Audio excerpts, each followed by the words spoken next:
নমস্কাৰ, মই আচাৰ্য পংকজ কাশ্যপ। শ্ৰী গুৰু কৃপা বৈদিক জ্যোতিষ কেন্দ্ৰৰ তৰফৰ পৰা আপোনালোক সকলোলৈকে স্বাগতম ও অভিবাদন জনাইছোঁ।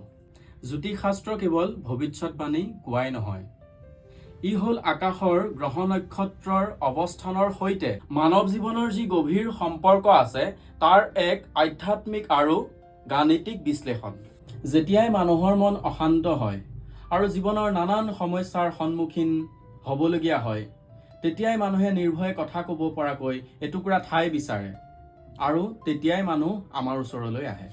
জ্যোতিষৰ জৰিয়তে মানুহে নিজৰ সময় বুজিবলৈ আৰু জীৱনৰ সঠিক সিদ্ধান্ত ল'বলৈ সহায় কৰাটোৱেই হৈছে আমাৰ মূল লক্ষ্য, যাৰ সহায়ত ভৱিষ্যত জীৱনৰ সকলো বিষয়তে অৱগত হ'ব পাৰি। আমাৰ এই ঠাই শ্ৰী গুৰু কৃপা বৈদিক জ্যোতিষ কেন্দ্ৰ বিশ্বাসৰ ওপৰত আধাৰিত। আপুনি ইয়াত আহি আপোনাৰ ভৱিষ্যত জীৱনৰ বাবে প্ৰশ্ন কৰিব পাৰে, মাৰ্গদৰ্শনৰ বিষয়ে জানিবলৈ আহিব পাৰে আৰু স্পষ্টতা বিচাৰিব পাৰে। আমাৰ এই ঠাই আপোনাসৱৰ ঠাই। আহক আপোনালোক সকলো শ্ৰী গুৰু কৃপা বৈদিক জ্যোতিষ কেন্দ্ৰলৈ, আমাক জানিবলৈ, আপোনালোকৰ পুনৰ ভৱিষ্যত জানিবলৈ।